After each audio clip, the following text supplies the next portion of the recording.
நம்ம பசங்களை நம்ம தானே பார்த்துக்கிறோம். அதேமாரி தான் நம்ம வச்ச செடியை நம்ம தான் பார்த்து பராமரித்து நல்ல விளைச்சலை கொண்டு வந்து அதிகமான அறுவடையை நம்ம பெறலாம். இந்த வீடியோ இன்னோடய முடிஞ்சிருச்சு. அடுத்த வீடியோவில் சந்திக்கலாம். நம்ம வீடியோவை பிடிச்சிருந்தா நம்ம வீடியோ உங்களுக்கு பிடிச்சிருந்தா லைக் பண்ணுங்கள், சப்ஸ்கிரைப் பண்ணுங்கள், கமெண்ட் பண்ணுங்கள். எதனா ஒரு டவுட்னா நீங்கள் கமெண்டில் பண்ணுங்கள். எதாக இருந்தாலும் உடனுக்கடனே நாங்கள் நீங்கள் உங்களுக்கு அதுக்கான கமெண்ட்டுக்கான நான் பேசுறதுன்னு தெரியல. நம்ம மாடி தோட்டத்தில் ஆடி மாதத்துக்கு வச்ச அத்தனை வகையான கொடி பயிரும் செடி பயிரும் எந்த ஒரு குறையும் இல்லாமல் ஆரோக்கியமாகவும் பசுமையாகவும் வளர்ந்துருக்கு. அறுவடை காலம் வரைக்கும் இதே பசுமையும் ஆரோக்கியமும் இருந்தால் மட்டுமே அதிகமான விளைச்சலும் அதிகமான காய்ப்பு திறனும் செடிங்க கொடுக்கும். அதிகமான விளைச்சலும் அதிகமான காய்ப்பு திறனும் நம்மளுக்கு கிடைக்கும்னா செடி எந்த ஒரு பூச்சி தாக்குதலும் ஏற்படாத அளவுக்கு கடைசி வரைக்கும் நம்ம அறுவடை காலம் வரைக்கும் அந்த செடிங்களை பசுமையாகவும் ஆரோக்கியமாகவும் எடுத்துன்னு போனோம். அதுக்கு நம்ம என்ன பண்ணோம்னா செடி கொடிகளை எந்த ஒரு பூச்சி தாக்குதலும் ஏற்படாத அளவுக்கு பார்த்துக்கணும். அதை எப்படி பார்த்துக்கிறதுனா, இப்போ நான் இந்த செடி கொடிகளை போட்டு 15 ஒரு 20 நாள் ஆகுது. இதுக்கு நான் இப்போ மீன் அமிலம் கொடுக்க போகிறோம். மீன் அமிலம் எப்படி கொடுக்க போகிறோம், எந்த அளவில் கொடுக்க போகிறோம், எந்த டைமில் கொடுக்க போகிறோன்றதை நம்ம வீடியோவில் ஃபுல்லாக பார்த்து தெரிஞ்சுக்கிங்க. மீன் அமிலம் எப்படி கொடுக்க போகிறோன்னு தெரிஞ்சுக்கிறதுக்கு முன்னாடி நம்மக்கிட்ட என்னென்ன செடி பயிர் கொடி பயிர் இருக்குதுன்றதை உங்ககிட்ட சொல்லிடுறேன். என்கிட்ட பார்த்தீங்கன்னா அவரைக்காய், பாவக்காய், பீக்கங்காய், புடலங்காய், சுரக்காய், கோவக்காய் 6 வகையான கொடி பயிரும், கத்திரிக்காய், தக்காளி, வெண்டைக்காய், செடி அவரை ஒரு 4 வகையான செடி பயிர் இருக்குது. அப்புறம் கொஞ்சம் கீரை வகைகள் இருக்குது. நம்ம மாடி தோட்டத்தில் இருக்கிற செடி பயிர் கொடி பயிர் இந்தமாதிரி கீரை வகைங்கன்னா ஆரோக்கியமாக இருக்கிறதுக்கு காரணம் நம்ம கொடுக்குற உரம். நம்ம என்ன உரம் யூஸ் பண்ணுறோன்னா நம்ம மீன் அமிலம் தான் யூஸ் பண்ணுறோம். உங்கள் மாடி தோட்டத்தில் இருக்கிற செடி பயிர் கொடி பயிர் எல்லாமே ஆரோக்கியமாகவும் வளமாகவும் செழிப்பாகவும் பசுமையாகவும் வளரணும்னு ஆசைப்பட்டீங்கன்னா நம்ம யூஸ் பண்ணுற மீன் அமிலம் தான் வாங்கி ட்ரை பண்ணி பாருங்கள். மீன் அமிலம் கிடைக்கலன்னு சொல்லிட்டு சில பேர் கமெண்ட் பண்ணியிருந்தீங்க. அதுக்காக நம்ம கீழே நம்பர் கொடுத்துருக்கோம். அந்த நம்பர் கான்டாக்ட் பண்ணினா உங்களுக்கு மீன் அமிலம் கொரியரில் போட்டு விட்ருவாங்க. இதனோட ரிசல்ட் ரொம்பவும் நல்லாவே இருக்குது. வளர்ச்சியும் அதிகமாக இருக்குது. செடிங்களோடைய பசுமைத்தன்மை குறைய மாட்டேங்குது. வர வளமும் செடி பார்த்திங்கன்னா ஆரம்பத்துலேருந்து வர அடித்தண்டு ரொம்ப கனமாகவே இருக்குது. நம்ம இந்த மீன் அமிலம் கொடுத்து 2 to 4 நாளுக்குள்ளே அதோட ரிசல்ட் காமிக்குது. இந்த கீரை செடிலாம் பார்த்தீங்கன்னா இலை அதிகமான ஓட்டையாக இருந்துச்சு. இப்போ அதிகமாக இல்லை, ஒரு இலையில் தான் இருக்குது. நம்ம எப்படி மீன் அமிலம் கொடுக்க போகிறோம்னா ஸ்ப்ரேயர் பண்ண போகிறோம். அது எந்த அளவில் எடுத்து எந்த அளவில் தண்ணியில் மிக்ஸ் பண்ணி கொடுக்குறோன்றதை வீடியோவில் பாருங்கள். இப்போ நம்ம மீன் அமிலம் 30 ml எடுத்துக்கிறோம். 30 ml மீன் அமிலத்தை 10 லிட்டர் தண்ணியில் கலந்துக்க போகிறோம்.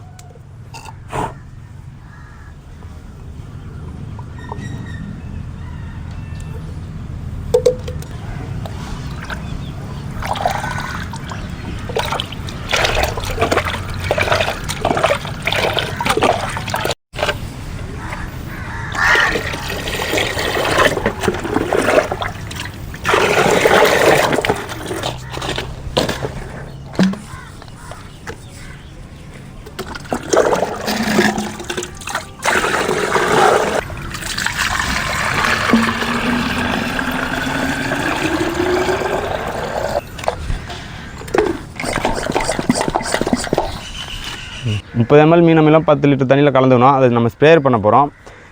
எப்பயுமே மீன் அமிலம் பூச்சி தாக்குதல் ஒரு 30% தான் கட்டுப்படுத்தும். அது நீங்கள் அதிகமான அளவுக்கு பூச்சி தாக்குதல் ஏற்பட்டதுக்கப்புறம் நீங்கள் மீன் அமிலம் கொடுத்தா அது எந்த ஒரு பயனும் கிடையாது. வாரத்துக்கு ஒரு நாள், அதாவது ஒரு 10 நாளைக்கு ஒரு டைம், ஒரு 15 நாளைக்கு ஒரு டைம் நீங்கள் மீன் அமிலம் தாராளமாக செடி கொடிங்களுக்கு கொடுக்கலாம்.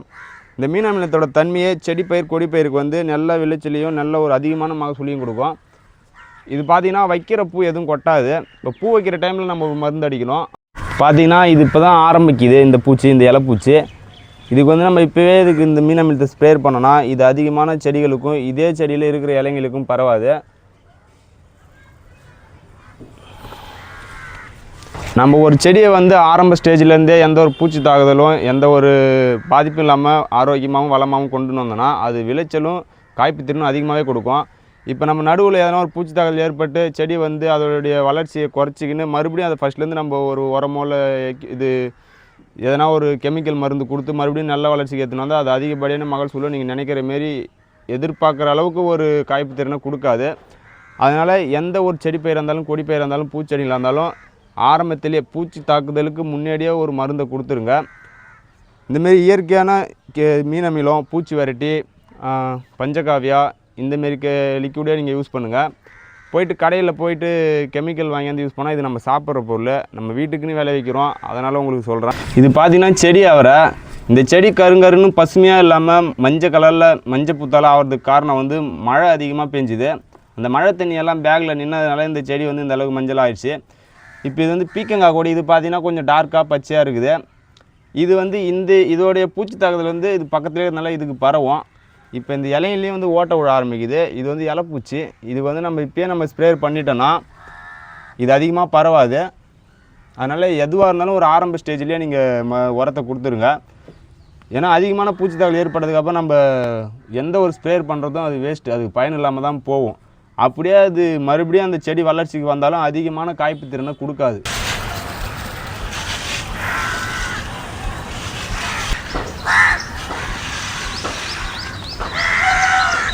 இந்த மீனமிலம் கொடுக்குறதுனால செடிங்க வந்து வைக்கிற பூ கொட்டாது, அதிகமான காய்ப்பு திறனை கொடுக்கும், அதிகமான மகசூல் வரும். இப்போ இந்த கொடி படறதுனா எல்லா இடத்தையும் கொடி படரும்.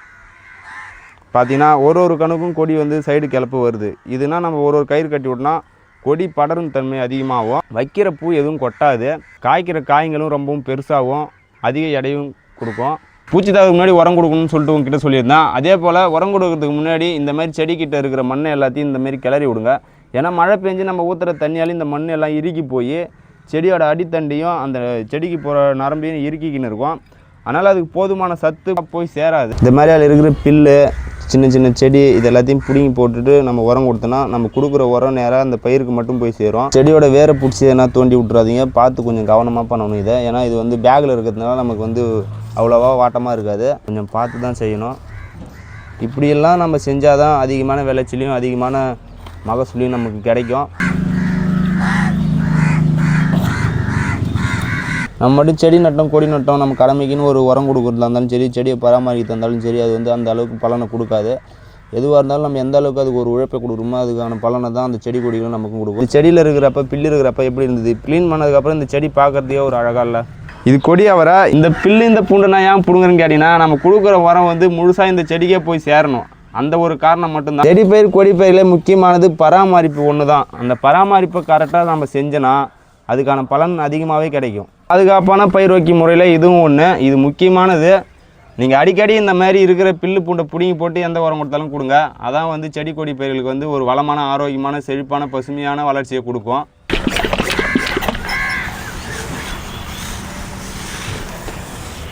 இது என்ன கொடின்னு பார்த்தீங்கன்னா, இது கொடி உருளை. இது நல்லா அழகாக படர்ந்துருக்குது. நம்ம வச்ச கொடி பயிர்லேயே இதுதான் ஃபஸ்ட்டு வச்சது. இது பார்த்தீங்கன்னா கோவக்காய். இது இன்னும் கொடி அந்த அளவுக்கு நம்ம சொல்கிற அளவுக்கு படரலை. இது வச்சு ஆனால் 1 மாதம் ஆகுது. பூச்சி அதிகமாக இது வந்து செடி கொடியெல்லாம் காயுது. அப்படியே என்ன போனாலும் இந்த சுரக்காய் செடி மட்டும் வளரவே மாட்டேங்குது, காஞ்சி போகுது. நாமளும் காய வேறு செடி நட்டுக்கினே இருக்கிறோம். இந்த செடியும் காயுமா இல்லை அழகாக வளரும். இது வந்து புடலங்காய்.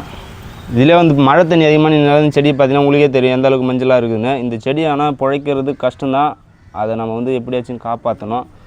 ஒரு செடியை காப்பாற்றுறது, ஒரு பயிரை பார்த்து பராமரித்து கொண்டு வர்றதுன்றது ரொம்ப கஷ்டமானது. அப்படி பராமரிக்க தெரிஞ்சால், பயிர் வைக்க தெரிஞ்சால் மட்டுமே இந்தமாரி செடி பயிர் கொடி பயிர் தோட்டத்தில் வைங்க. பராமரிக்க தெரியலன்னா கேட்டு தெரிஞ்சுக்கிங்க. ஏன்னா நம்ம ஒரு செடியை வச்சுட்டு அந்த செடி வந்து காஞ்சி காய்ப்பு திறனுக்கு வரல, இல்லை செடியை செத்துருச்சுன்னா ரொம்ப கஷ்டமாக இருக்கும். இது வந்து கத்திரிக்காய். இதுலேயே நிறைய பில்லு இருக்குது. இந்தமாரி கிளறி விட்டுட்டு எது பண்ணாலும் பண்ணுங்கள். இது இன்னும் பன்னிக்கரும்பு நினச்சிக்காதீங்க, இது வந்து சோளம். பன்னிக்கரும்பு நினச்சிப்பீங்க, அதனால தான் உங்கள்கிட்ட முன்னாடியே சொல்லிடுறேன். எந்த பயிராக இருந்தாலும் எந்த செடி கொடி பயிராக இருந்தாலும் உங்களுக்கு தெளிவாக சொல்லிடுறேன். ஏன்னா நீங்கள் வந்து இது கத்திரிக்காய் அவரைக்காய் நினச்சிப்பீங்க, மாங்காய் புளியாங்காய் நினைப்பீங்க, அந்தமாரி நினைக்காதீங்க. இது வந்து தக்காளி செடி. உங்களுக்கு பார்க்கறதுக்கு மிளகா செடி மாரி இருக்கும், அதனால் ஏமாந்துடாதீங்க. தக்காளி செடி. ஒரு செடியும் ஒரு கொடி என்னன்னுட்டு உங்களுக்கு அப்பப்போ பேர் சொல்லினே இருக்கிறான், ஞாபகத்தில் வச்சிங்க. வந்து குட்டை வெண்டைக்காய். ஏன்னா 1 மாதம் ஆகுது நட்டு, இது இன்னும் ஒரு 3 இன்ச்சிலே தான் இருக்குது. வளருமா வளராதானான்னு தெரியல, அதனால தான் இந்த உரத்தை கொடுக்குறோம். இது இன்னும் 1 வாரத்தில் காய் வைக்கிற அளவுக்கு பூ வைக்கிற அளவுக்கு செடி வளர்ந்து வந்துடும். நீங்கள் நம்ப மாட்டீங்க சொல்கிறத. நான் உங்களுக்கு வந்து அடுத்த வீடியோவில் இதை வந்து உங்களுக்கு காமிக்கிறேன். இது வந்து பாவக்காய் செடி. இந்த கொடியை பார்த்தீங்கன்னா மஞ்சளாக இருக்குது. இது வந்து வைரஸ் அட்டாக் பண்ணிட்டுன்னு நினச்சிக்காதீங்க. இது வந்து வைரஸ்னா கிடையாது, மழை தண்ணி அதிகமாக நின்றதுனால இந்தமாரி இது மஞ்சள் ஆகிருக்கு. இந்த மீனமிலம் கொடுத்து 1 வாரத்தில் இந்த இலை வந்து இந்த இலை மாரி மாறும். அதையும் அடுத்த வீடியோவில் உங்களுக்கு காமிக்கிறேன். இன்றைக்கி நம்ம மாடி தோட்டத்தில் செஞ்ச வேலை அத்தனை செடி பயிர் கொடி பயிருக்கு மீனமிலம் கொடுத்தோம். அது எப்படி கொடுத்தோன்றது, எந்த அளவில் கொடுத்தோன்றது உங்ககிட்ட சொன்னோம், எந்த டைமுக்கு கொடுத்தன்றதை சொல்லலை. இது பார்த்தீங்கன்னா மழைக்காலம் இல்லைன்னா நீங்கள் வந்து சாயந்தரம், அதாவது 5 to 6 மணிக்குள்ளே கொடுக்கலாம். மழை காலமாக இருந்தால் காலையில் ஒரு 7 மணிலேருந்து 8 மணிக்குள்ளே ஸ்ப்ரேயர் மூலிமா கொடுத்துருங்க.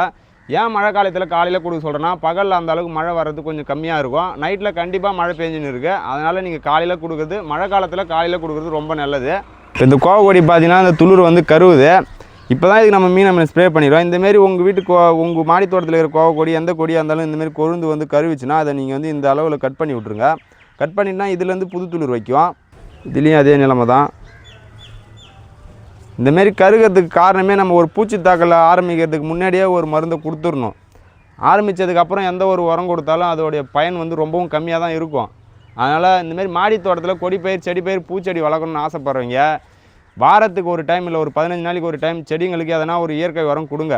செடியை வந்து டெய்லியும் வந்து சுற்றி பாருங்கள். நீங்கள் வேலைக்கு போய்ட்டு வந்தாலும் சரி, ஒரு 10 மணிக்கு வந்தாலும் நைட்டு 11 மணிக்கு வந்தாலும் சரி, நம்ம வச்ச செடி கொடி எல்லாம் எப்படி இருக்குன்னு வந்து ஒரு பார்வை பார்த்துட்டு அதுக்கான உரம் என்ன கொடுக்கலான்றத ஐடியா பண்ணிவிட்டு அதுக்கப்புறம் வீட்டுக்கு போங்க. நம்ம மட்டும் செடியை வச்சுட்டோம் அது தானாக வாழ்ந்துடும் தானாக காய்ச்சிடுன்ற ஒரு மனசில் ஒரு எண்ணம் கொடுனா இருக்காதீங்க.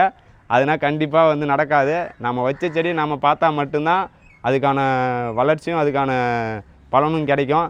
நம்ம பசங்களை நம்ம தானே பார்த்துக்கிறோம். அதேமாரி தான் நம்ம வச்ச செடியை நம்ம தான் பார்த்து பராமரித்து நல்ல விளைச்சலை கொண்டு வந்து அதிகமான அறுவடையை நம்ம பெறலாம்.